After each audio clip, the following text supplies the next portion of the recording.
Brian Walshe in Dedham, Massachusetts. Of course, closing arguments were Friday, both sides making their case, and then handed off to the jurors. There are 16 jurors, well, 12 regular jurors, but of those 16, 9 women, 7 men. And the question has got to be asked, has the Commonwealth done enough to convict this defendant? Some people thought that this jury was going to come back on Friday, but here we are, extended over the weekend and now into Monday. Welcome to the global phenomenon, Surviving the Survivor. Here's your host, Emmy Award-winning journalist, Joel Waldman. What's up, STS Nation? Welcome to Surviving the Survivor. This is the global phenomenon that brings you the very best guests in all of true crime. And welcome. Happy Monday to everybody. Tough to say that today. Perhaps one of the most depressing, disjointed, bizarre true crime weekends that I have ever witnessed. Just an odd news cycle. Of course, you had the shooting at Brown University, and then all weekend long they've got this suspect plastered in the media, only to late last night tell the world, the Providence police, that is not their guy and they do not have a suspect, and that investigation continues. And then down under, Jewish people celebrating Hanukkah, they are murdered in cold blood by Muslim terrorists, and that really turned the world upside down, literally from down under. And then again, late last night, we get word that a comedic icon, Rob Reiner, and his wife are found murdered in their home. And then the chief of detectives holds a press conference last night to essentially say they don't have a suspect, that they're working the case. It was a very oddly worded press conference. So we are quite possibly going to do something related to the Rob Reiner and his wife being murdered. Essentially, we're going to try to maybe do something today. It's something that is in the works right now.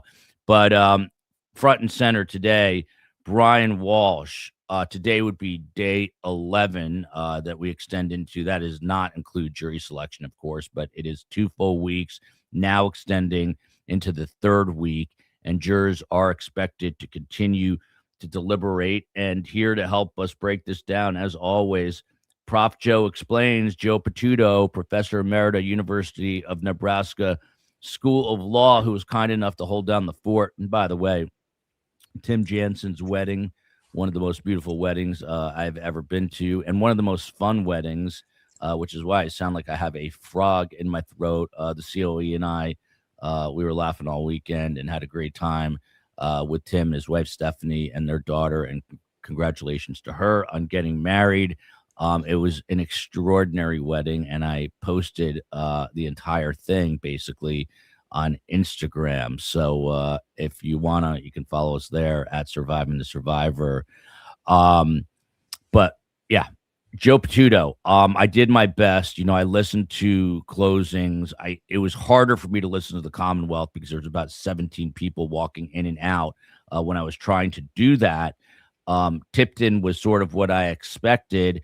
And I think, he's doing as good a job as he can and did as good a job as he can in terms of not only saying that this wasn't necessarily a homicide, but certainly not premeditated.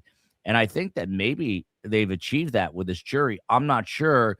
What do you think of both closings? Was the defense stronger relative to the Commonwealth? And what did the Commonwealth need to do? I didn't think the defense was stronger. In fact, I thought that he might have done better if he had just focused on reasonable doubt on premeditation and didn't go back to this notion of unexplained death or unexpected death syndrome, whatever it is. It seemed to me he should have focused on what I think is her strongest piece, not suggesting how she died, but simply the state didn't prove it. On the prosecution side, I think she hit all the points she needed to, but I think she could have been stronger and underscored the most important pieces on her side. And were I would have given the premeditation instruction, the part of it that said it can be done in a couple of moments. And I would have said that to them, and then I would have gone through the theory of how they think it was premeditated. So I thought she did fine, but I thought she could have been done a little better. And for my taste, she could have been a little more sarcastic with the defense that the defense was giving. She was pretty even keel and level. And I think I would have liked a little bit of fireworks from her. Yeah. Now, as far as I understand, there was at least one juror question. Is that right, Joe? Or Yes. what do we know about that question? Yeah. It was unclear on Friday because the judge did not read the question aloud in open court, and usually they do.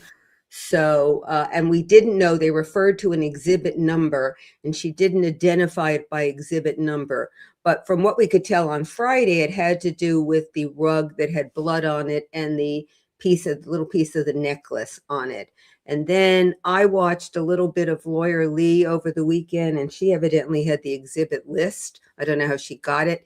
And she, the exhibit that they were talking about was a photo of Anna Walshe on that rug. She may even have had the necklace on it, but it was a photo of Anna Walshe on the rug, I believe, or a photo of the rug with the little necklace piece on it and the blood. And the prosecution theory was easier than when you heard the question to figure out maybe where the jury was, because the prosecution theory was that, or is, that Anna Walshe was killed on that rug. I believe it was in the living room. That's how the necklace got broken. And that he then, the night of January 1, he only went out once, and it was before he did any of the, the questions about how do you clean up blood and all those Google searches.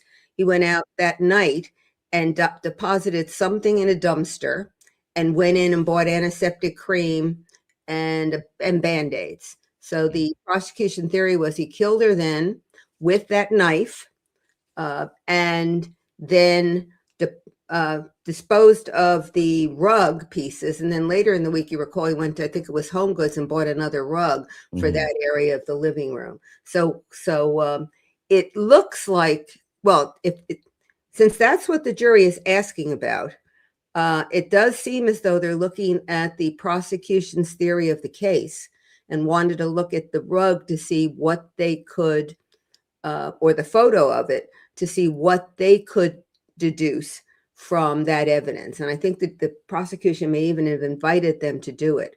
So my guess is they are looking at premeditation, and trying to decide whether they think there is enough for a premeditated murder. Yeah. Now, Joe, one thing that I missed in the travel up to Thomasville, Georgia, is a potential lesser charge here. Now, are they deliberating on? So when we talked about this, basically the entire time through, is you had to have premeditated murder for murder 1. But are they also weighing murder 2 here? And if so, why are they weighing murder 2? Yeah, and we had talked to a Massachusetts lawyer about how that gets done, and I think it was not accurate. It appears as though in Massachusetts, if you indict murder 1, murder 2 is also goes to the jury automatically, and that's what happened. And so murder 1 is ABCD. It's death, causing the death, intent, and premeditation. Murder 2 is death, causing the death, and intent. So the difference between the two is that premeditation element. And I know you're not a practicing lawyer in Massachusetts, but with murder 2, let's just say hypothetically he's he's not convicted on murder 1, but he's convicted on murder 2. Does that carry a life sentence as well? Yeah, I think what it is 15 years to life, so it's not life without parole. Okay. So it's obviously a better sentence for him. But I also believe, remember, he's still going to be sentenced on the disposal of the body and lying to the police. And that disposal of the body, if it's associated with murder, something that carries a life sentence, has a 20-year max. And my guess is if the jury comes back on murder 2, that the judge may be very inclined to sentence 20 years on the disposal of the body, and even maybe running them consecutively. And Wow. that would get you to about the same place that the murder one conviction would have gotten, because it would be available for parole, but he'd have a longer time before he'd be able to be parole eligible. Yeah, I mean, can you see any scenario here? I mean, I guess there's always a scenario where there's an acquittal. I mean, I can't, but do you see any where 12 people are going to say this guy did not commit some sort of crime here beyond what he's pled to? No, mainly because I don't think the jury was not told that he pled to those two other offenses. So it seems to me what the jury knows is if they acquit this guy who's doing what they know he did, and where I think they would be fairly convinced he was involved, if they say not a reasonable doubt, I'll bet if you asked them, you think it was more likely than not, they'd all say yes. I don't think they are inclined to think that they want to let him go walking around free. And I think that's what they think would happen. So I don't think there's a chance that there will be an acquittal. I think it's either murder one, murder. My best guess, it's either murder one or murder two. I would agree with you on that. Real quick, so this was a Christmas wedding. The ceremony was in a place called Thomasville, Georgia, which is like 20 minutes north of Tallahassee. I found out since that Thomasville is best known for being the quail and pheasant hunting capital of the world. And then the ceremony after the wedding, or the reception, I should say, was at Tim's home, and it was one of the most beautiful weddings that I have seen. Had an obvious Christmas theme. At last count, I heard that Tim had 61 Christmas trees in his backyard for this event, and a lot of them were hanging upside down from those Spanish moss trees in his backyard. There were fireworks at the end of the night. It was a wedding for the ages. It was fun. It was funny. Everyone had a great time. The great Monica Jordan was there, and everyone and then some were asking me, when is Wendy getting indicted? And I wish I had an answer for them. And yeah, by the way, if you know the Lindsay Shiver case, who's accused of a murder for hire plot of her husband, who was a college football star, they are from Thomasville. So it's weird how true crime intersects everywhere. But Thomasville, if you've never been, it's worth going to. It's this quaint little, here it is, Lindsay Shiver. Thomasville is this very quaint little town with like little knick-knack type stores. And Joe, you know what they did? You would have liked this. They did we couldn't go because there were events, but on Friday and Saturday night they had what they call Victorian Christmas, with like people dressed, in Victorian era stuff, singing and Christmas caroling. Look at this, Joe. I brought you a gift back from the wedding. That's very kind. I love presents. Yeah, but it was cool. So it's pheasant hunting country and Victorian, elaborate dressing. The two don't seem to go together in the same world. They're very eclectic. Very eclectic, and I probably shouldn't say this, but I think just about everyone at this wedding had some connection to Tim, who had either represented them or someone in their family. But Tim knows everyone in Tallahassee. He's kind of the mayor, and it was a great time. So give us some dress information. What were the bridesmaids wearing? You know what? I have no idea. That's so funny. I couldn't tell you if you literally, they were wearing long black dresses that had these little floral designs on it. I've actually never seen bridesmaid dresses with a floral design, but it was very pretty. We took lots of photos and videos. I know a lot of people at STS Nation wanted to see that, so eventually I'll try to post it. If you told me that my children's life depended on what the bridesmaids' dresses were, I literally could not tell you. They had on black gowns, and you didn't notice? No, I guess not. I didn't, It was the first thing Carm said to me, because we sent her photos, and she said, wow, a lot of people were wearing black. And I said, yeah. I said the bridesmaid dresses were all black. Which is also unusual at a wedding.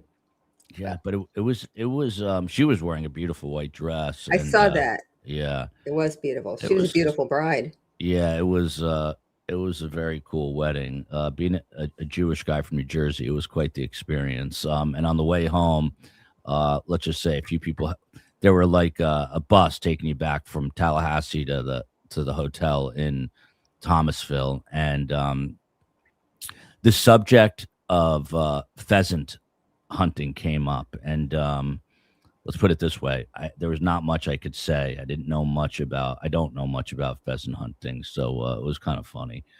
I am seeing Spaces is diving back in here. He just had to log out. I'm seeing the courtroom clock. Space is going to get that video up there. Oh, good. Is this the Veric watch clock or just a clock in the courtroom? There it is. Just That's the the old. Yeah. Yeah. So it is a few minutes after 9 at the Norfolk County Courthouse in Dedham, Massachusetts. Of course, this is now the 11th day, not including jury selection, of the Brian Walshe murder trial. And Joe, they deliberated for what? Roughly about 3 hours and change. Yeah, 3 and a little Friday. more, but they must have had lunch over that time. So yeah, so it's probably even less unless they were deliberating while eating, and I guess that is up to the jury. Now, it was interesting, Joe, and I was actually watching you at this point. It was a little bit after 4. Most judges that I know on a Friday would have let the jurors deliberate into the evening, but she said 4:30 was the limit. Were you surprised by that? Yes, and what I really was surprised at is she asked them, I think at around 4:15, if they wanted to go another 15 minutes or just quit for the day. And if they were close to a verdict, that would have, if you were close, you would have said, well, we'll wait till Monday, because she didn't give them the option of going even a little longer. So we don't know whether they were close or they were in the middle of still discussing because of the way she asked the question. But yeah, I have not been a happy fan of her ending the day when she does every single day, but that's what she's doing. And now I used to laud her for always being on time. In the last 3 or 4 days, she hasn't been on time once. So I may have to revise my opinion of her. Yeah. The clock, I believe, is at, let's see here. I don't know if this is accurate. 3 hours, 47 minutes, and 51 seconds. As far as we know, Joe, the judge, Diane Frenier, should come out, right, and instruct the jurors this morning. Like, we should see something going on before they go to deliberate, I would assume. Yeah, I don't know. I think judges differ on that. She may want to remind them that they're not supposed to talk about the case, but I don't know. Sometimes the jurors just go to the jury room and just continue working. But she had told the lawyers to be there. I'm pretty sure she said be there at 8:45. So who knows? Yeah. Well, Joe and I have been talking here since about 40 after the hour, and it's now 5 after 9. We haven't seen anything. So I'm expecting, to see the judge come in. Genesee Gal here says, I don't like that Massachusetts insists the jury review all the evidence before deliberating. The jury should feel free. Now, I did not know this till right now. I didn't either. Yeah, I had no idea. So that would be an obvious reason that, some people thought this was, including myself, thought this was going to be a very quick deliberation. Maybe the only hang-up would be between first and second. But, Joe, is this the first we're hearing of this? That they've got to look at all Genesee Gal, are you sure about that? Because I think you're right. Jury should feel free to do what they want. And I've never heard a jury be told that you have to go through all the evidence. And then we've got Ain't No Hollow Batgirl, a frequent new voice here at STS. And I saw there's a couple of new people in the chat. So welcome to one and all. Is it the law or just the judge's discretion not to inform the jury of the guilty pleas to the 2 lesser charges? In my opinion, I'm not sure. Untruthful, they should have been told. So, Joe, is that a law issue or a discretionary issue from the judge? The judge exercised her discretion after hearing argument from the defense and the prosecution and decided that the jury would not know about the guilty pleas. The reason she gave was, were the jury to have heard about the guilty pleas, she was concerned that the jury would say, well, he's going to be going to prison for something we don't have to pay attention to. We don't have to worry so much about convicting him. So if we can't decide, we'll just say we're hung and forget about it. This does not surprise me from Fly Girl. Professor Joe did a fantastic job. And yes, she did. And someone said, I'm so tired. I read it as Joel. It said, Joe, you look so pretty, but I thought it said Joel earlier. And I was bummed out. Well, it could have been. You look pretty. Yeah, well, it was very nice for Joe, but then I was upset it wasn't me. Here we go. This is interesting. On another note, when does Corey Richens' trial will be mid to late February, but this is a good time. The COE and I were talking about this over our weekend, believe it or not. Now is a very good time. If you have a trial in 2026 that you are desperate for us to cover, you can email us, survivingthesurvivor@gmail.com, survivingthesurvivor@gmail.com. We're going to be doing more and more trials as we move forward because what's more interesting than a trial? They're just built with drama, built-in drama. Everyone has got a different story. The storylines are all different. The drama is different. And the reality of these heinous crimes come into focus also. So, yeah, if you have a trial that you really want us to cover, and by the way, in early January, very early January, there's a big trial out of New Jersey, Paul Carnero. And I'm thinking, I don't know if I'm going to go to it. Originally, I was thinking I'm going to definitely go, but we can cover it. And then in the evening, since the Alexander brothers are not, they're in federal court, it will not be streamed. So we can kind of almost do two trials at once. And that is barring breaking news. Another question for you this morning. This horrific Rob Reiner murder and his beautiful wife.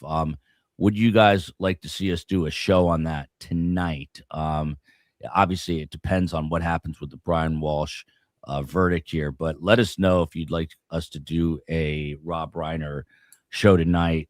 Some are reporting in the media that maybe it was his son who's had some troubles with drug addiction.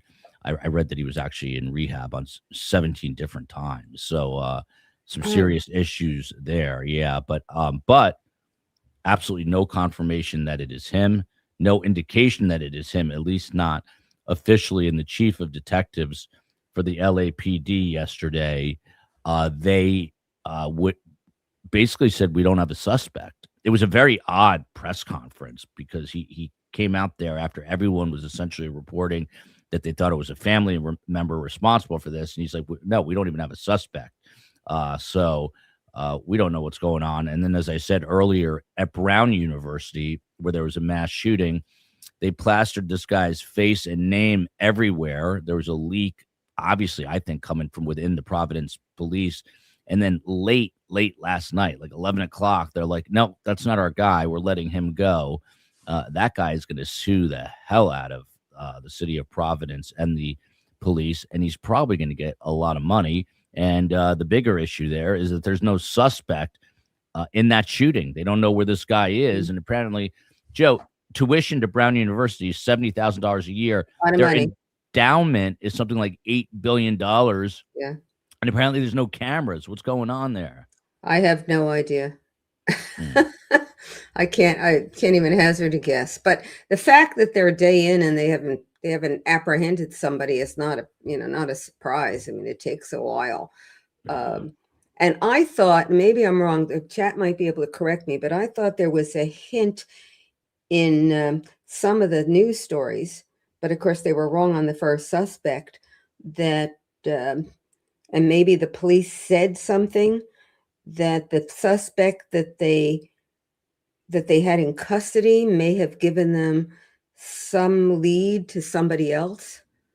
I'm probably overstating what was said, but it sounded to me as though the person they had was not involved, but maybe was able to send them in some direction for this suspect. Yeah. But it's terrible. Yeah. I talked to, because, having been on a faculty, was wondering how Brown is going to handle final exams now, because this is in the middle of their final exam. They canceled them, from what I understand. Cancel them for good, so that Yeah. students will just get a grade based on work Yeah. up to that point, or rescheduling in first of the semester, next semester, or what? That's what I understand. That's what I read, that they they're just getting whatever their grade was for the semester minus. Yeah. I think what we would have done at the law college would have given the students the option of taking the exam in the regularly scheduled time, or set us out a couple of days after the first of the year where they could take the exam. And maybe even giving them a third option in a class where there were grades throughout. In law college, you don't typically get grades throughout, of getting the grade that the professor would say, here's where I would grade you right now. But law colleges are smaller than universities, so that would be an easier option for us. There's a lot of nutty people out there, and when they find out that they canceled exams, I hope no one tries to pull a move to get their exams canceled, if you get what I'm saying. But look at this, Jerry. While we're killing time here, by the way, my dad hated that phrase. He said you should never kill time. It's too precious. But while we are killing time here, awaiting the verdict, can you tell us why you call your wife the COE? It just came about one day. She's the chief of everything. She runs the show. She runs the show at home. She runs the show here. She runs the show with the kids. So she's the chief of everything. Sort of a play on CEO, but this is COE. And Joe, the only thing I'm wondering right now, because I can talk all day long, is this judge? I just assumed this judge was going to come out and address the jurors. I mean, what did the jurors just come in and go into the deliberation? That's what happens in a lot of trials. They just go back to deliberate. I don't know. We don't have anybody there that we can ask. Yeah, we've got I'll pull this up just so I can show you guys real quick. Oh, there. Oh, that's weird. It goes in there. That's the clock. This is how long they've been deliberating. 3 hours, 57 minutes. Remember, not only lunch, but they sent that question out.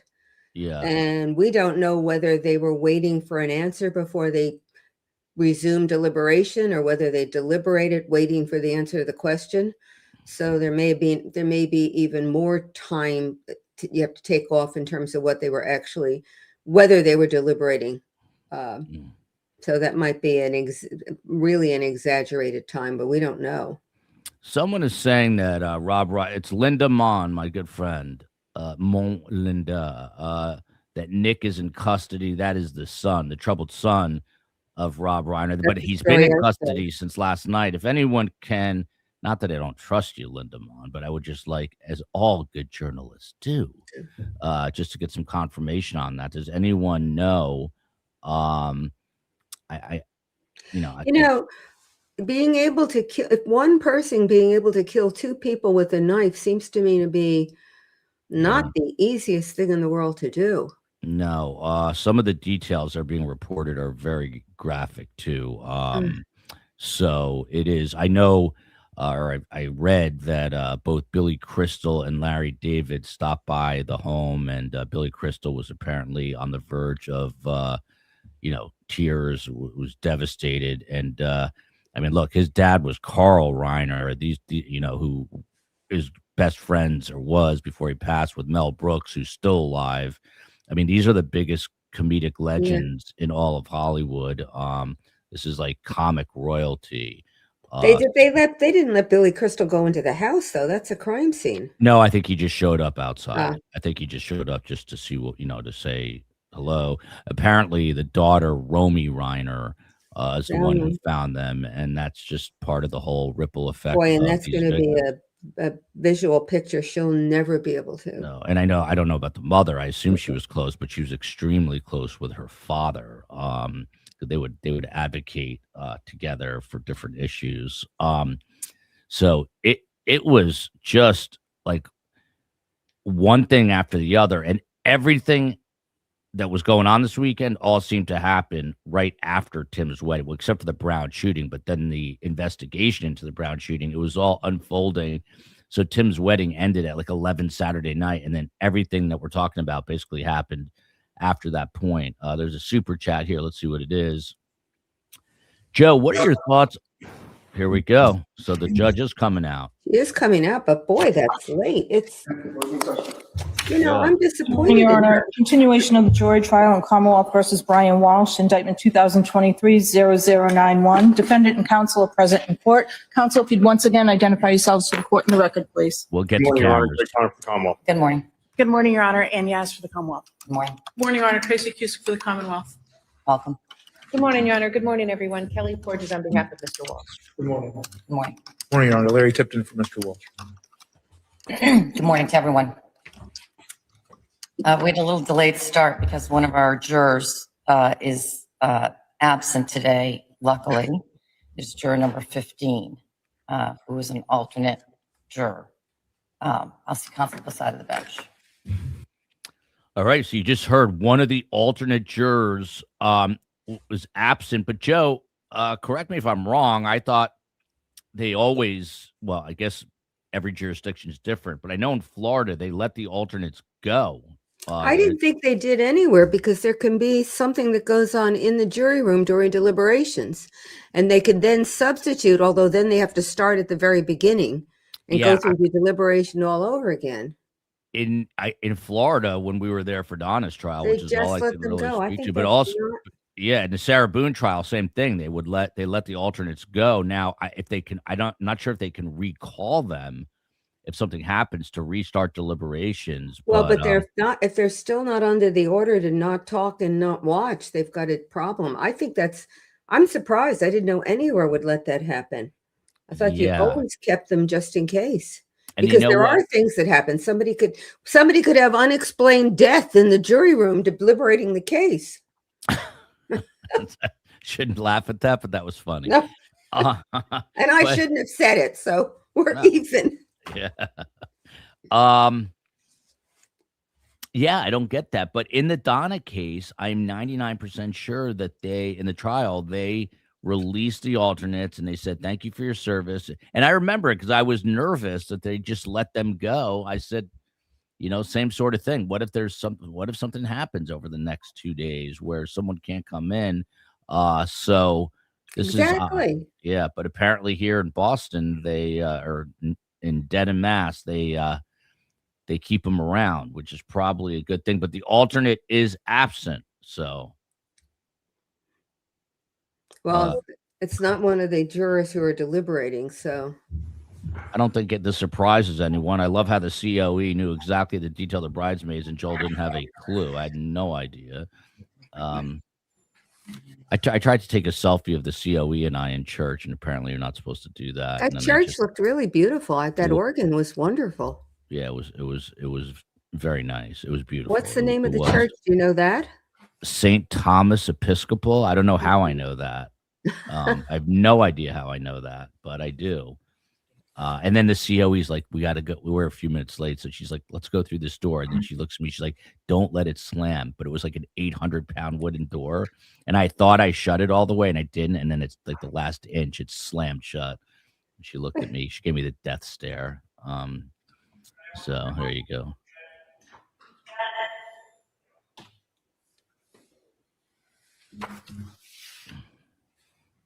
Looks like she's going to talk to the jurors. She's probably going to give them their orders again. Don't talk. Did you talk? Did you look at anything? Now, Joe, are you a believer in like every minute that passes is more of an advantage to the defense here? Do you think that's true? I don't know that I would phrase it that way, but I think early verdicts favor the prosecutor. I just don't know whether in a complicated case, particularly one here where they're looking at deliberation, whether the time favors the defense. It does mean all rise. They're looking at things. But I do think the other way around is true. This dude has way too much energy on this court guy on a Monday morning. I hate Mondays, by the way. I'm just if you didn't have Mondays, you'd hate Tuesdays. Yeah. I'm Carm barely survived taking care of the kid. And I mean barely. And I was very pleased about that because I want her to know that I suffered too. But she was it was like she had gone- One person have anything to do with Honorable Diane Fernández, Justice of Norfolk Superior Court. Rodney, give your attendance and shall be heard. I said Commonwealth. May be seated. Court is in session. Court is in session. They've got an issue about the alternate. Good morning, jurors. Good morning. Jurors, I'll start today. Hope you all had a nice weekend. We'll start today, as we have every morning of this trial, with the 4 questions. Jurors, were you able to comply with my order that you not speak to anyone about this case? Yes.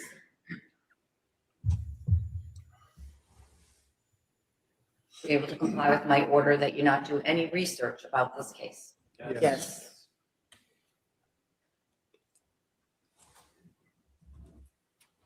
Be able to comply with my order that you not go on social media or any news media? Yes.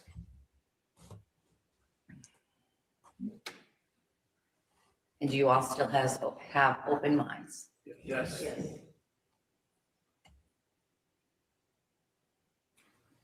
Sure. You may have noticed that we were delayed in starting today, and juror number 15, who is an alternate juror, is not here today for purely personal reasons. And it has nothing to do with this case and shouldn't impact your day in any way. But I did want to not make mention of the fact that juror number 15 isn't here, because then you might be wondering. It's purely personal, nothing related to this case. All right. So with that, jurors, I'll send you back to your deliberations. Thank you very much. Jury deliberating, all rise. Please bring your notebooks with you. Watch your step. Follow me, please.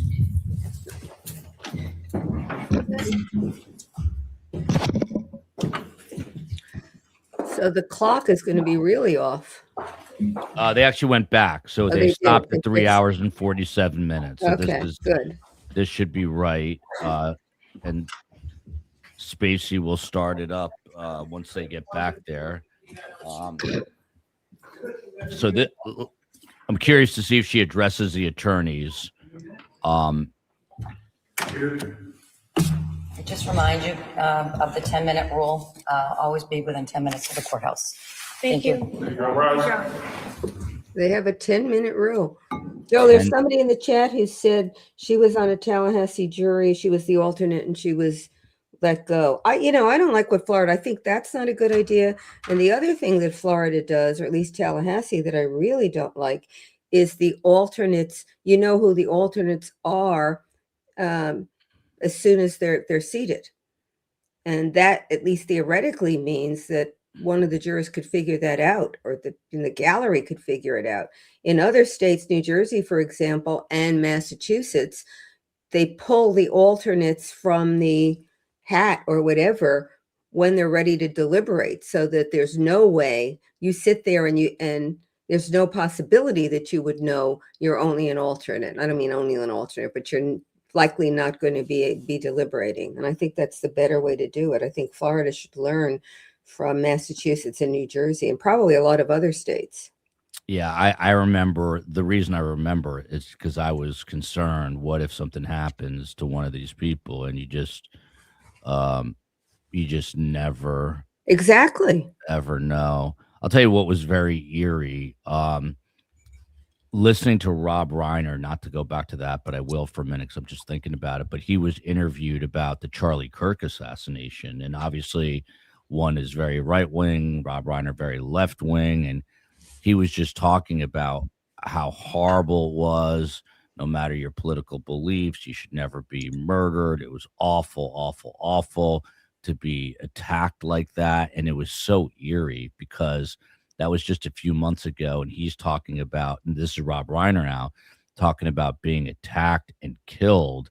Not that this had any political motivation behind it, but just to hear someone, you just never know what is going to happen to someone in the course of their life, or when your last day will be. So I guess the moral of the story is you got to really enjoy every day. I really doubt Rob Reiner thought that his life and his wife's life were coming to an end yesterday, especially in the way that it did. So it is a very, as did the students in Brown University. They had no idea, as did the people in Sydney, Australia. You just never know. It's very jolting, it's jolting. So everyone, I don't know, you got to appreciate life in the moments, the precious moments that we have here. I did not know I was an alternate juror, an alternate until the jury went to deliberations. That is usually the case, I think, right, Joe?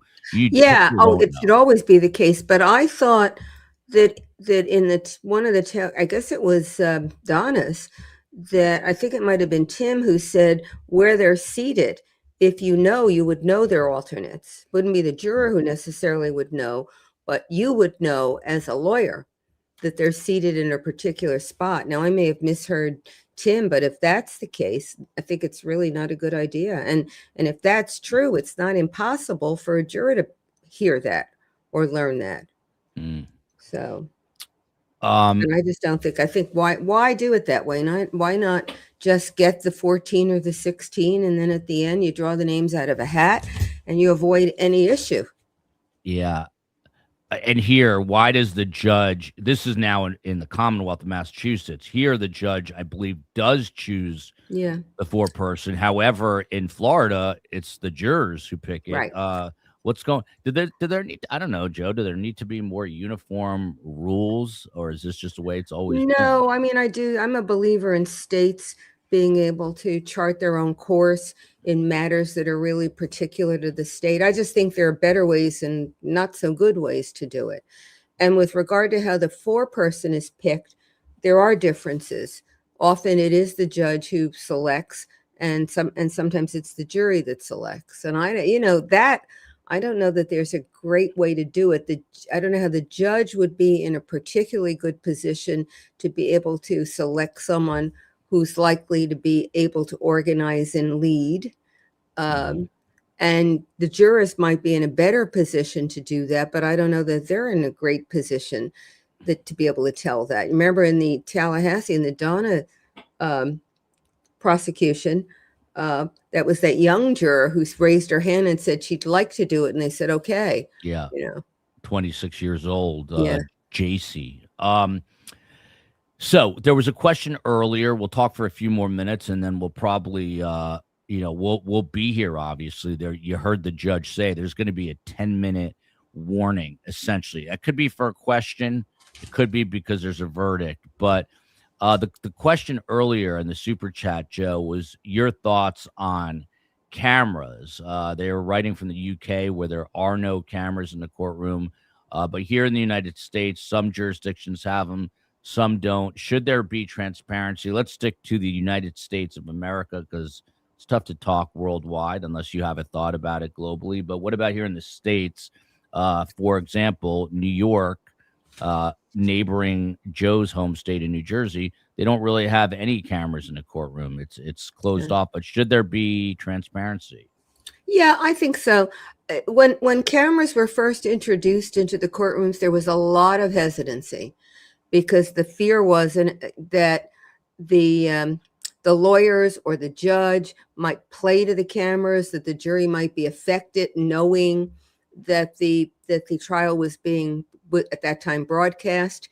And if you remember, I have this vague memory that in the O.J. Simpson trial, there was criticism of the judge because there were many who felt he was really talking to the cameras rather than presiding over the courtroom.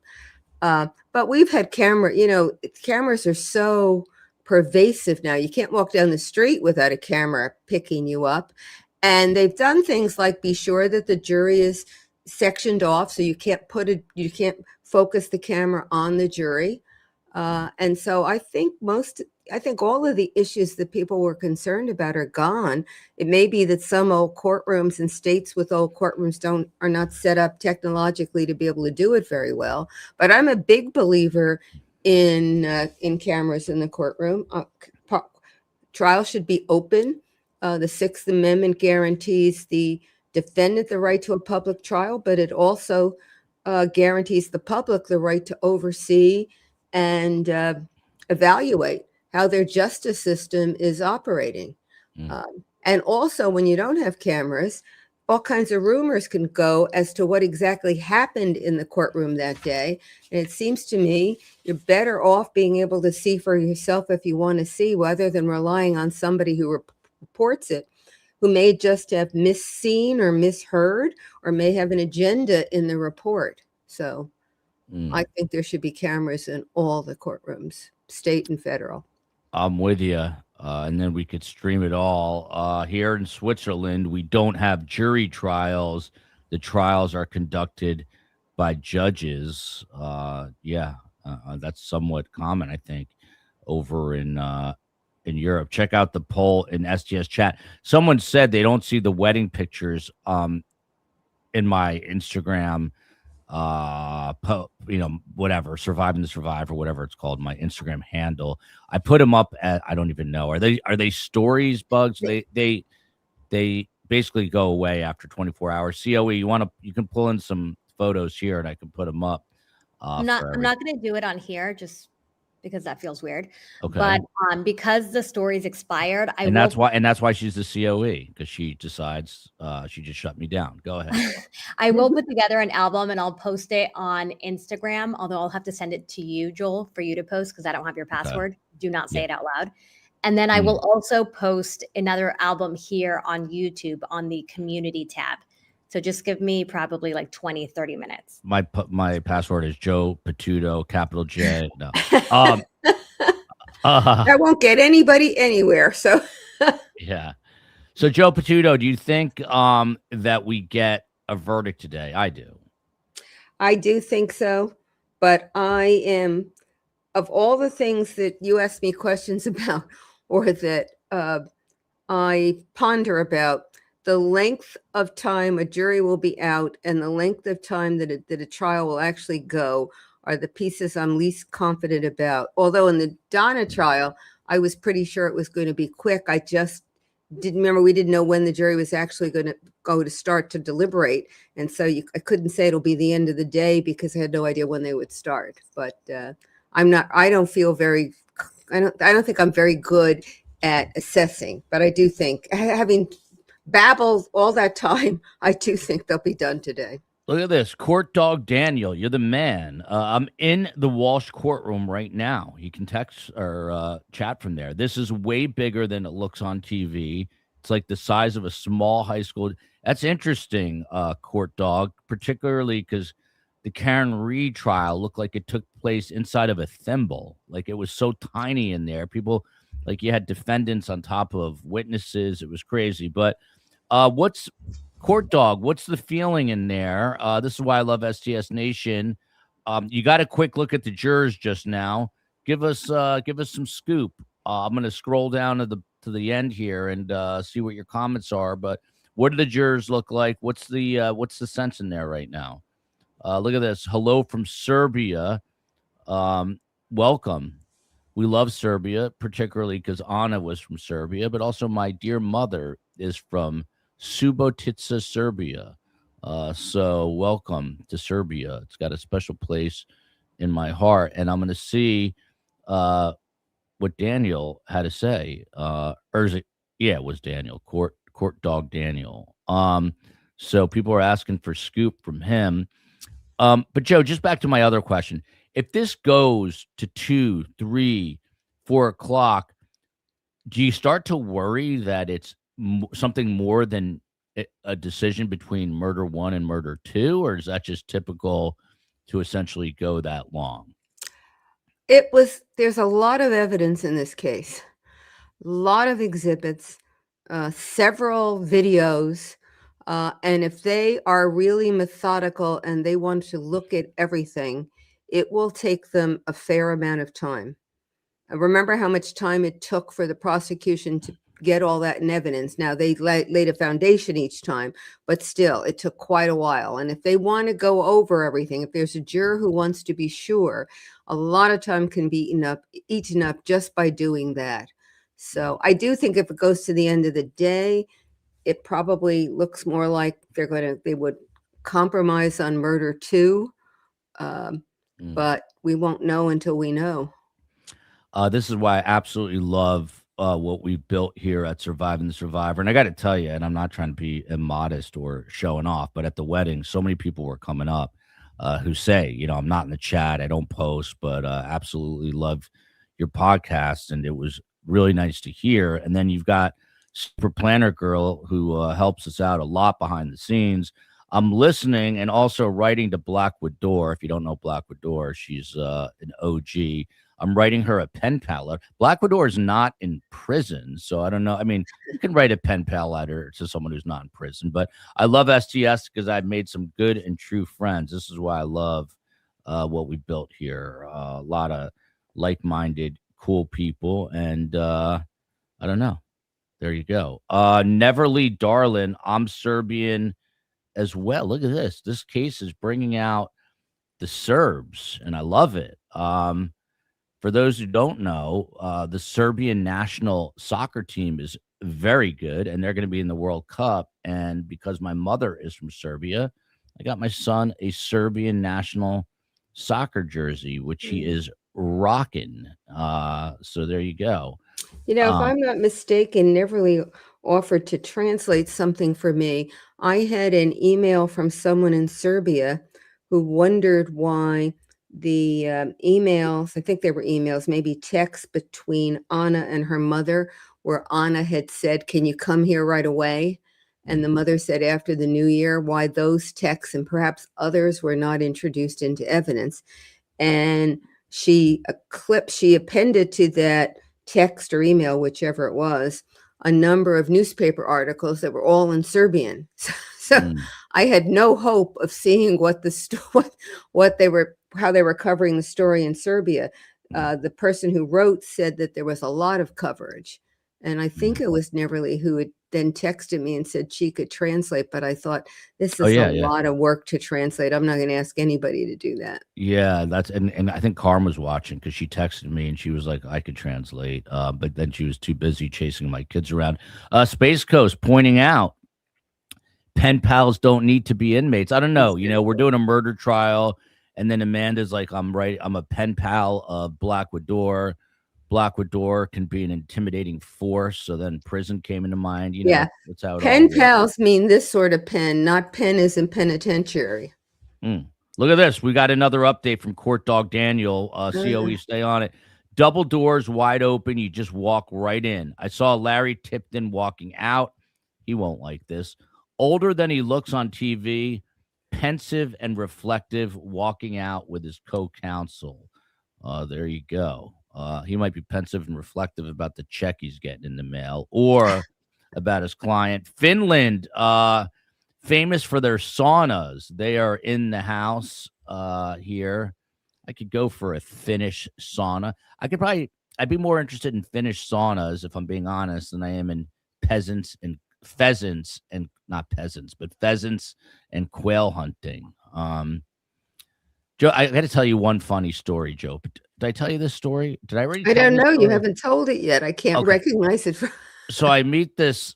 I think I told you this story at the beginning today because this is the funniest story. These guys are sort of straight out of Central Casting, as Carm would say, just good Southern gentlemen, but younger, early 30s. And they told me they knew Tim because Tim had to help them out. And that's a euphemism for some court stuff. But why did they have to help him out? Because they were pheasant and quail hunting in Tallahassee, which they do often, but they got lazy and they decided they were going to take a shot at one of the quail and pheasants from the passenger seat of their car on the shoulder of the road. And when they did that, a state trooper was right behind them. And you're not supposed to fire a shotgun out of your window of your cars. They got in trouble, and Tim Jansen made sure that they got out of trouble. But those guys were hilarious. So there are all kinds of interesting people. Sweden is in the house. Perth, Australia is in the house. Australia is, they are reeling from what happened there. It was what happened was in Sydney, but Perth, I'm sure, feeling it. There's a lot of hatred everywhere in the world. Joel, please don't share stories from the COE. Wow, these are good stories. I would like, Joe, what percentage of men who are in the St. Thomas Episcopal Church, if I was to blindly ask them what color were the bridesmaid dresses, what percentage of the men in there do you think would have an answer? You think it's just me? I think if you asked, was it a scoop neck? Were the gowns sleeveless or long sleeve? Those sorts of questions that maybe a high percentage would not know. But I think black gowns, I would say 80% would have noticed. Really? Yeah. Does everyone else agree with Joe? Do you think that 80% of the men would have known what that color? By the not way, wings. yeah, it's weird. I should have noticed that it was black. But isn't that beautiful? I'm not looking at anyone but my wife. Isn't that? It's amazing. I'm such a. And what was he wearing? Space Ghost says I probably would have noticed, but I grew up with only sisters. It's a good question. Joe, you said you were looking only at your wife. Yeah. What was he wearing? It was a black dress. Was it black, COE? It might have been like some kind of darker color, but it was a black, beautiful dress. That's all I know. I don't know how to describe a dress. It was a form-fitting black dress, and she had blue and like shoes with like a white tip toe, if that makes sense. Black velvet. Black velvet. Yeah, it was black velvet, Joe. Silly. But he got black at least. Yeah, I did. Black is formal. This is actually kind of funny. I've never done this in my life, but I did go to ChatGPT and I was like, what can I wear to a formal wedding that's not a bow tie and not a tie? And it gave me back either a bolo, but I'm like, I'm not in a, like the things like they wear in the Southwest. I'm like, I'm not in the Southwest, but it gave me, you'll like this, Joe, an ascot. So I wore a green, it's ridiculous, but I wore a greenish ascot, and I kind of loved it. I don't know if this is good or bad. Joel, your commentary feels like a Friday with Carm. I'm delirious. I'm if I'm being honest, I'm absolutely exhausted, but it was such a fun weekend. Hello from sunny South Africa. Joe, feel free to bring up the trial since that's what we're here from. We're on jury watch here, jury deliberations, 4 hours.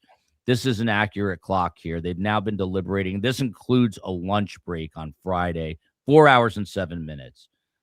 4 hours. Look, everyone's testing me. What color was she wearing? The band was one of the best. I got to give them a shout out. I was going to ask how the band was. Band was one of the best bands I've ever seen. It was called ATL. They're from Atlanta, so it's ATL Groove something was the band. They were so good.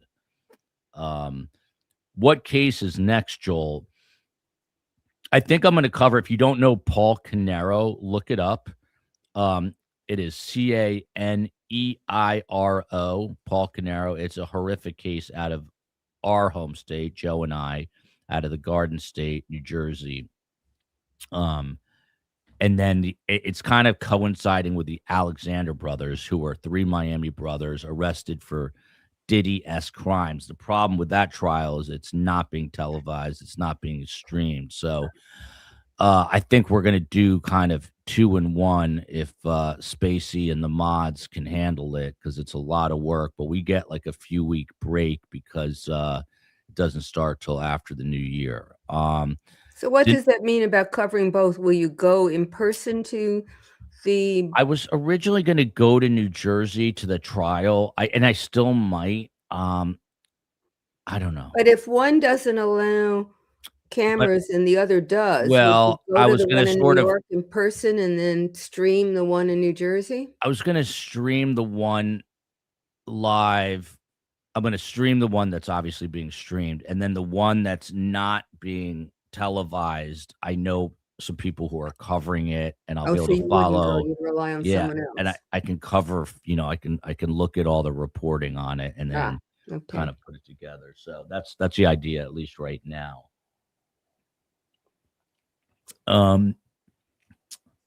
Someone says 85% of the men would notice. I'm telling you that is that as a man, I can tell you that is 100% wrong.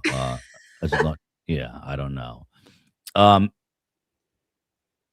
live nearby the crime scene to Melvon Monkers. That is What town was the murder? Colts Neck, which is where Bruce Springsteen lives. So it's a it's down the very shore affluent. area. Yeah, it's an affluent. Yeah. There people are asking for pictures, COE, and then Joe, if you're a betting woman, do you think the verdict comes in before lunch? Everyone wants to know.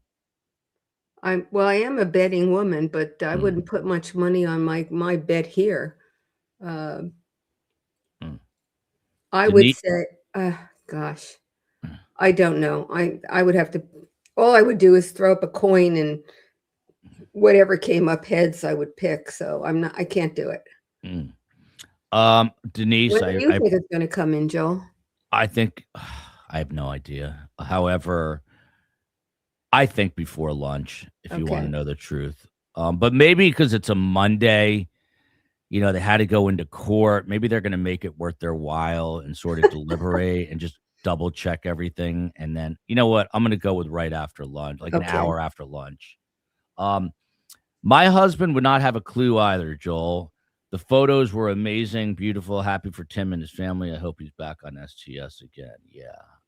Tim will definitely be back.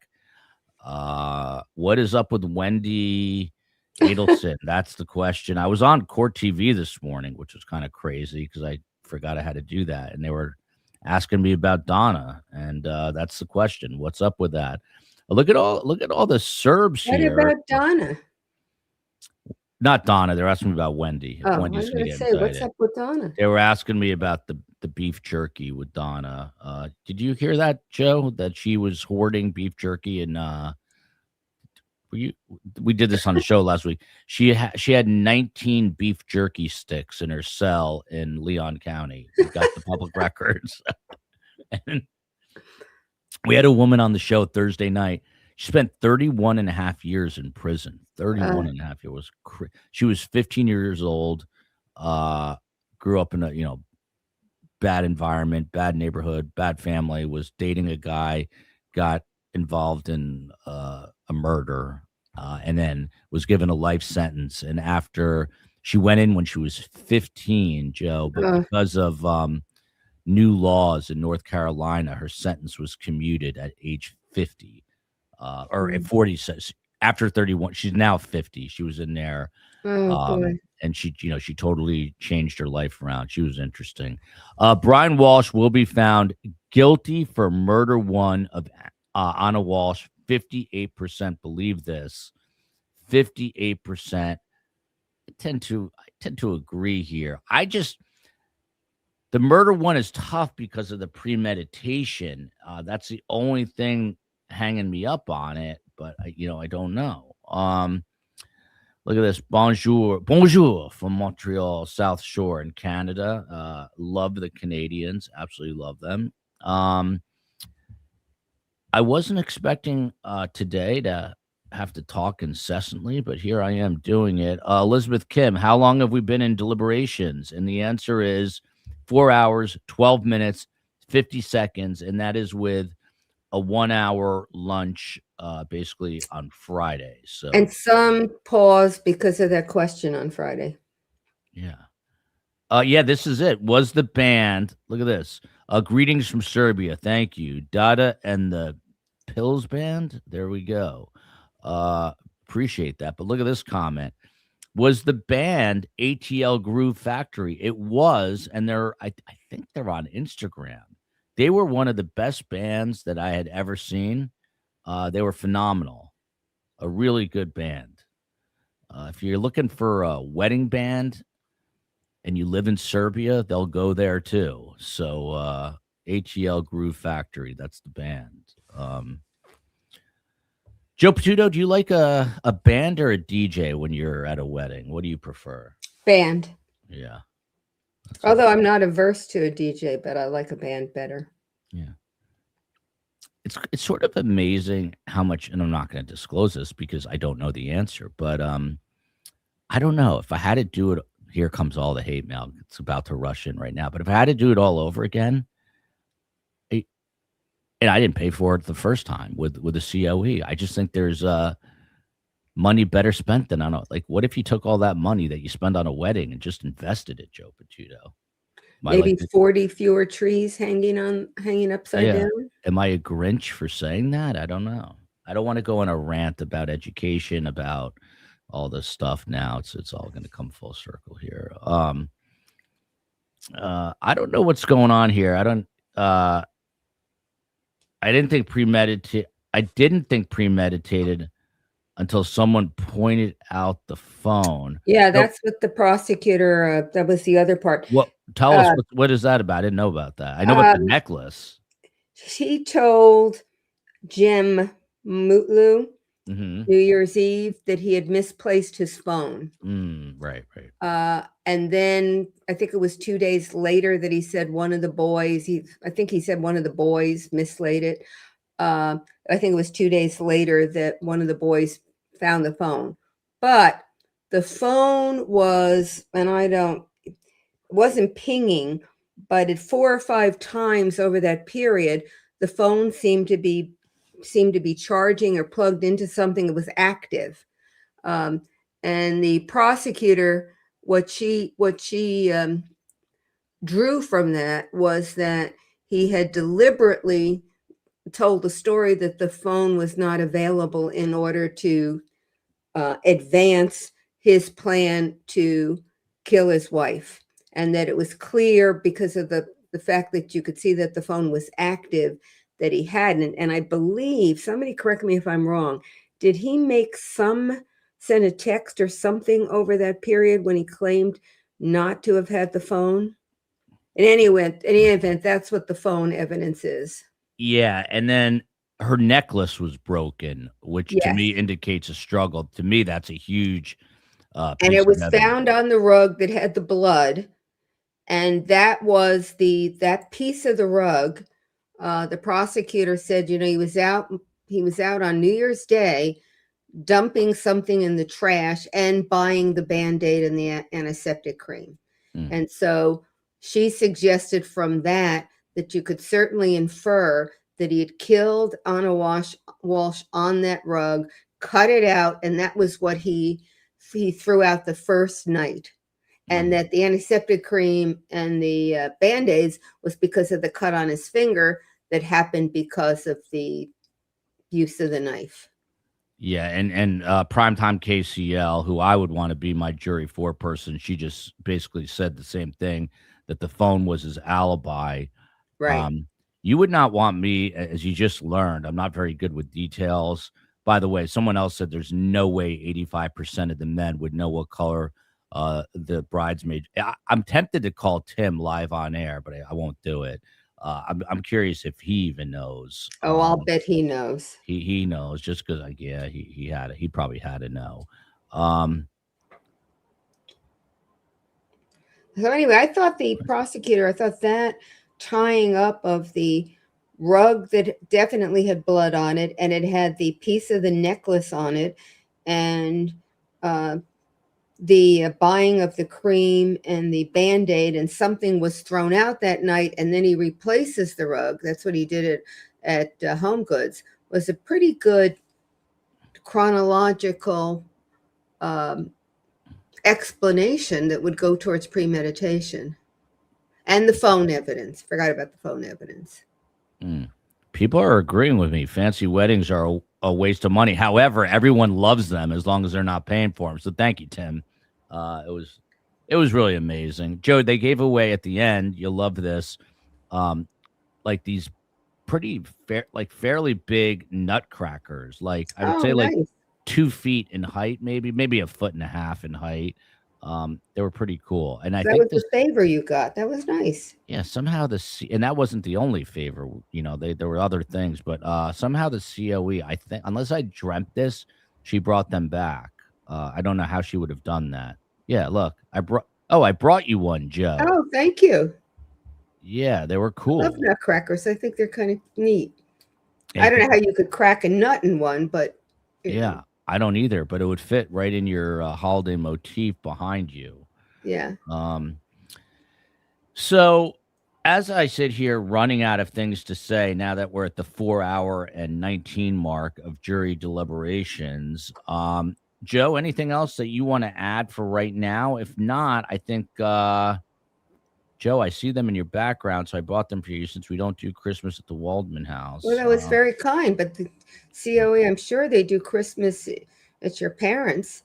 So, Yeah. but very nice. I would love them. You got more than one, or did you get one each? It wasn't per couple; it was per person. At You the know what? wedding? We each took one, and then we found out.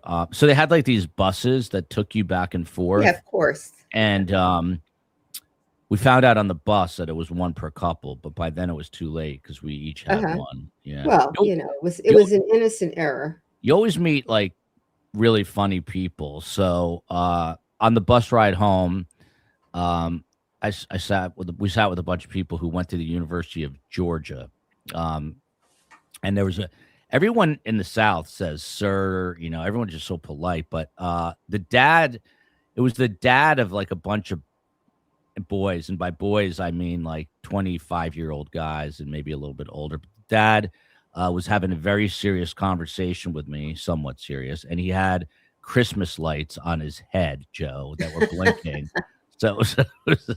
And his son was making fun of him.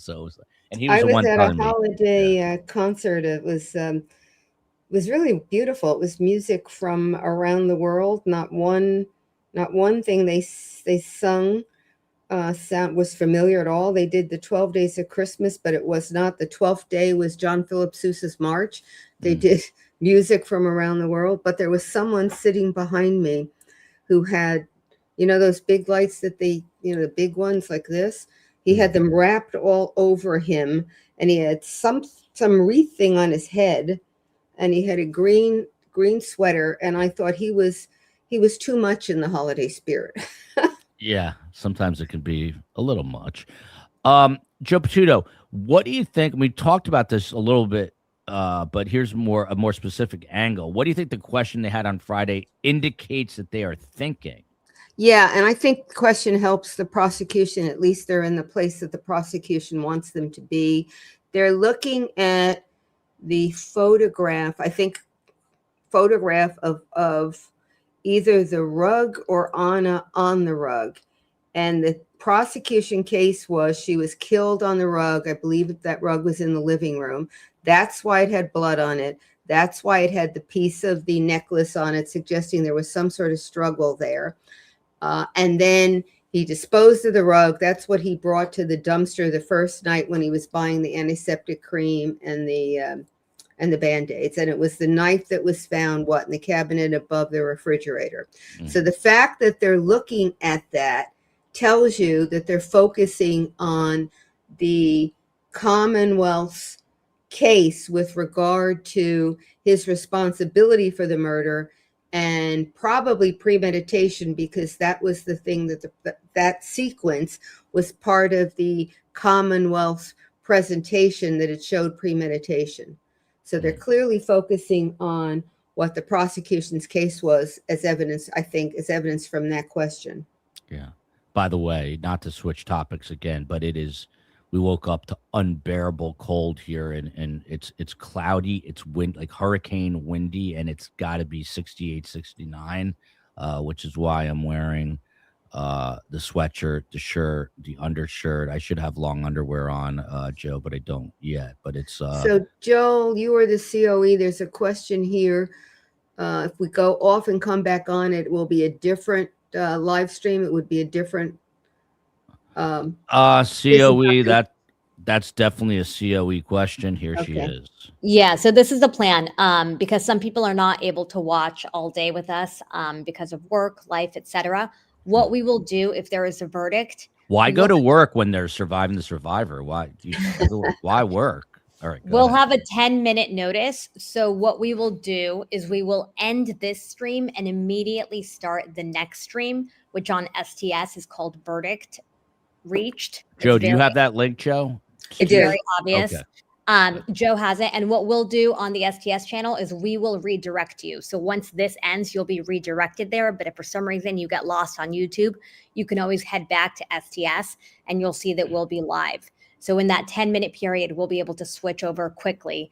And again, we will only have a 10-minute warning, but once you see that video go live, that means that a verdict has been reached, and that's what the thumbnail says. So it'll be- anyone in this chat will not have to do anything, basically. If they want to just stay here, they'll be redirected automatically. in theory, sometimes the redirect doesn't happen for maybe like 10% of the people. That's just life.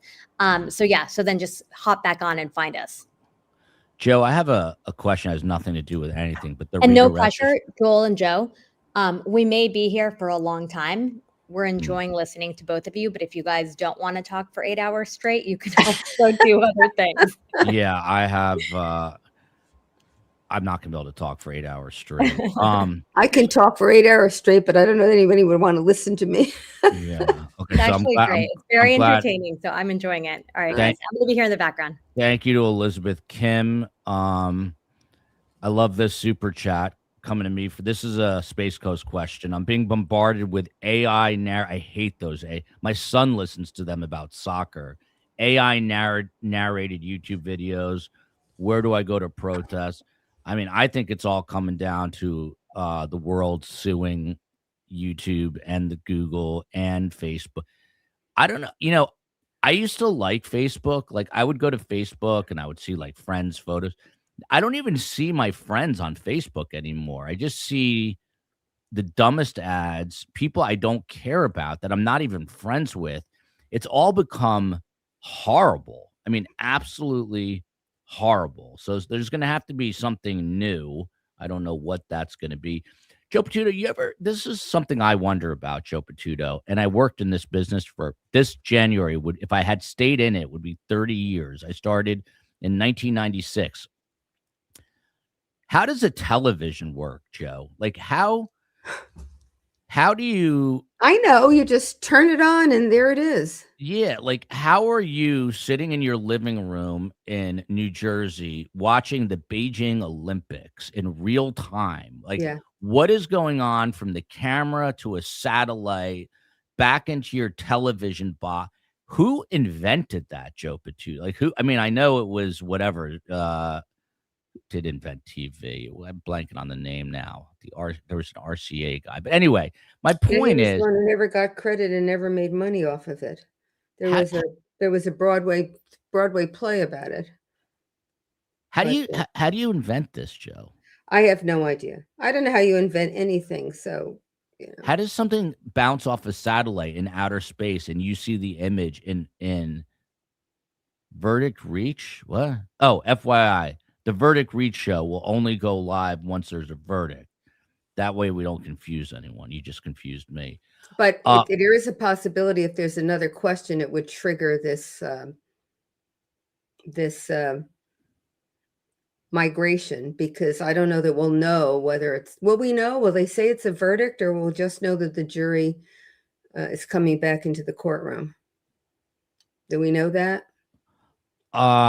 Say that one more time, Joe. Yeah, yesterday when the question came out, some people thought it was a verdict, and my question is, will we know if we get a 10-minute warning whether it's a verdict or another question? Do we know? Has she said? I didn't hear her. Will she say we've got a verdict and get back in 10 minutes? I really don't know. That's a great question. And this is another good question. Yeah, Bo Hobo, I'm glad I'm not the only one. It's really a sort of a miracle that these things get invented. Yeah, that's what I do. I think it's a miracle, and I don't wonder about it, because I'm sure if I got the technical description, I wouldn't understand what I was being told anyway. Like if everyone was me since the beginning of time, we would still be like cavemen. We'd have zero technology. We'd have zero advancement. We'd be in a lot of bad shape. But luckily, there's people who invent things and come up with things. But how you instantaneously get a picture, I just don't know. How do you get a physical object out of a printer these days? You know, it can build like a 3D printer. Yeah, I saw one in operation, and I've never seen one back and forth like this. I don't understand it. Like I don't even know what, like my I have a niece whose husband has a robotics company, and he codes all day. Like, I couldn't code. I have no idea. All I know is it's ones and you just have to type 1 and 2, 1 and 2, 1 and 2, and hope it does something. I don't know. I mean, that's what coding is to me. Just typing the numbers 1 and 2. Anyway, Court Dog Daniel, are you still near in court? Do you know if You we're could getting ask one of the officers whether the 10-minute warning will tell us whether it's a verdict. Space Coast, of course, is coding right now. I don't even know what that means. I really don't know what that means other than the word coding. But like, why would you be coding, Space Coast? What are you doing? Trying to like create like an app for STS? What would you be coding on a month? It's 7 a.m. in California. What are you coding right now? I don't understand the 3D. I mean, this is what I don't get. That the guy accused, Luigi Mangione, accused in that horrible murder, he printed his gun. You know, you ever see one of the best movies, by the way, was In the Line of Fire with what's his name? Malkovich. That was such a good movie. And in that movie, he builds like a gun that can get past, it's about presidential stuff, but he builds a gun that can get past security. But now you can actually build a 3D gun. Yeah, I asked someone about that. So someone in the chat correct me. But I think I was told that you can build the gun, but the works that would allow it to, the metal that would allow it to actually propel the bullet, you can't do on the printer. That you have to insert in this whatever it is, the plastic or however it comes out of the printer. All I know is that's what I was told. I have no reason to believe that the person who told me knew any more than I did, but that was the explanation I was given. But I've seen it. It's just, it takes forever, or at least at the time I saw it, it takes forever to go back and forth as it's building whatever it's building. Yeah, that stuff is just way above my level of understanding. I hope this is not true. I'm leery about even putting it up here, but I'm not going to put it up. But Julie is asking if there's another shooting going on today, if anyone knows about that. I mean, it is America and it's Monday, so it wouldn't surprise me. I really don't know what's wrong with this country. I don't know what's wrong with this world right now. I'm not trying to sit here on a soapbox or a high horse, but things are definitely headed in a strange and dangerous direction. And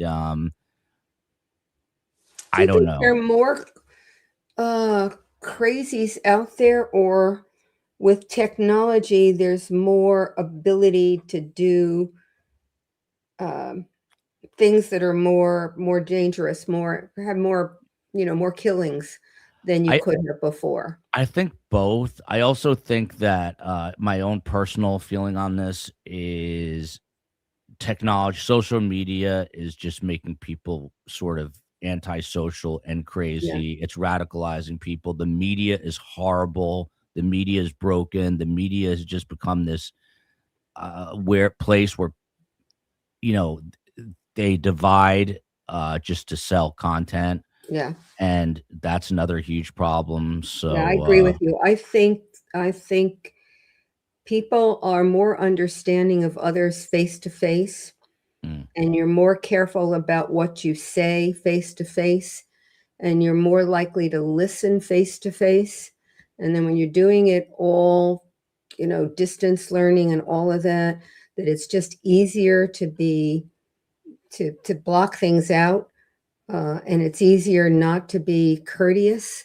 And I think it all just builds. I think there are a lot of things to be said about people being able to work from home.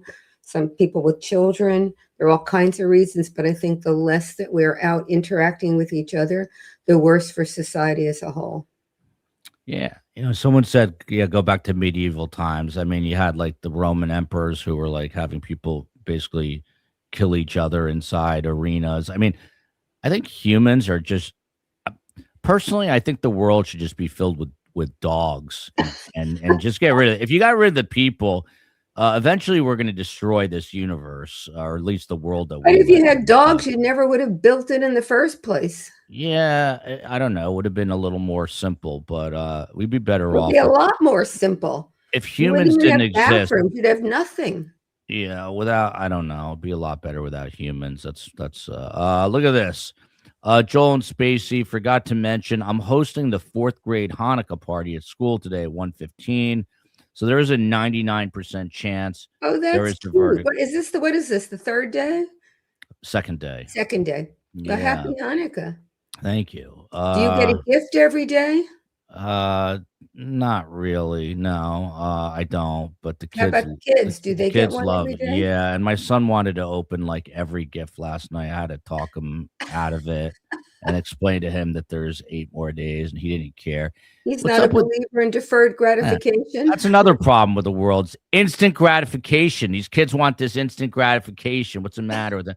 I'll tell you one of the cutest things. I missed my son's last little league game or t-ball game, as it is. But the coach made them. Coach is awesome. Shout out to Alex, Coach Alex. But he got the kids on the team actual baseball cards, but with the kids in uniform playing. So it's like my son on the baseball card, and I asked my son to autograph it. So when I looked at the card this morning, it had his autograph. And I will have that I forever. have a really many years ago, I took my nephew when he was 5 to the garden, to Madison Square Garden. There was a USA gymnastics meet, and he was sitting. We were down right on the floor level, and the gymnasts who were there were. By the signing way, out. Alice just corrected me. I'm a little tired. It is the first day. Last night I started thought last yesterday was night. the first day. No, Day 1. Okay. You're right. Tonight will be the start.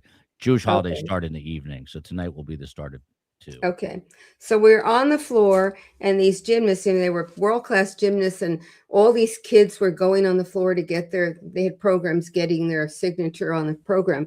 And my nephew asked me for the program I had. So I gave it to him, and the person sitting next to him got up thinking that the 5-year-old was going to go out on the floor to get an autograph, and he took a pen and signed the program. So he observed the conduct, but did not correctly interpret what the conduct meant. Oh man. Joe Patuto, I could talk all day, but again. Yeah, and I can do my Italian homework while I'm waiting. Yeah, I'm barely holding on today. Look at this. I'm interested in real quick. I'm taking my grandson to the World Cup. Trisha, that's incredible. Now tell me how you got tickets. That's what I'm interested in. Because I'm gonna definitely try to take my son. The longer you wait, the harder it will be, and the more expensive the tickets will be. Yeah, it's really crazy. They're renting. People with houses here are renting out for the week. Someone is saying that Rob Reiner's son is now in custody. The CSC. Yeah, terrible. So, really terrible. Awful. So we're following that story. Joe and I'm going to check in periodically. We're getting apparently a 10-minute warning, either about a question and or the verdict. Right now, you can see the clock up there, 4 hours, 37 minutes, 17 seconds that they've been deliberating. That includes a lunch. But Joe and I will both be here. We're going to do a couple of things. And by a couple of things, I mean, I'm going to stare into space, and Joe's going to do her Italian homework. Right. And then as soon as we get word of anything, we will be back. And again, we are going to redirect you to a different stream for the actual reading of the verdict. Yeah, so stick with us, and I will check Joe, in let me periodically. just say one thing as you're going off. The other part, I should have said this, and somebody on the chat did, so thank you, nothing vile. The other part of that phone, being lost, he canceled that New Year's Day dinner reservation using the phone over the time he said the phone was lost. Interesting. I'm sorry for interrupting, but that was another piece of the prosecution's case. That's a pretty big. It is, and I don't know why I forgot it. Okay. All right, everybody. Happy Monday. Keep your faith in humanity, although I'm not sure why we should, but let's keep our faith in humanity. 4 hours, 38 minutes, 30 seconds. I'm just going to pop Joe and I into the waiting room. We will be here the whole time. I'll be keeping an eye on it. I will pop back in just to make sure you guys are still paying attention. Please enjoy the chat. Please talk amongst yourselves, as they say. And Joe, you never know when Joe and I are going to pop back in. So we'll keep it going.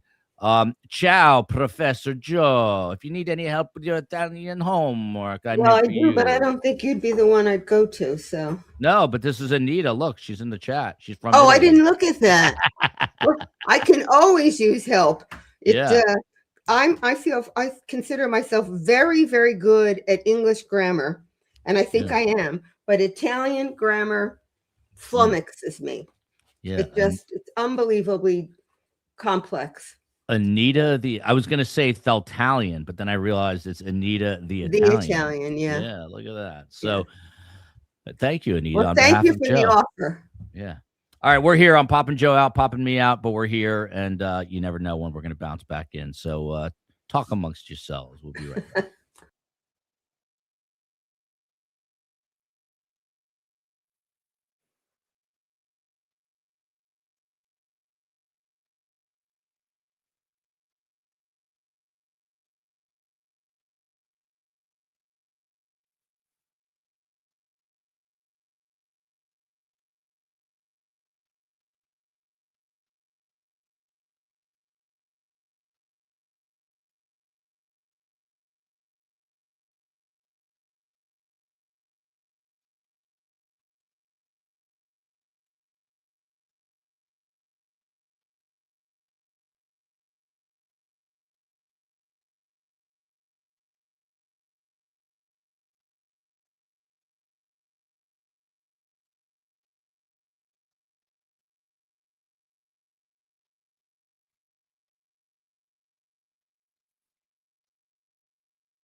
Hi, everyone. This is a COE here.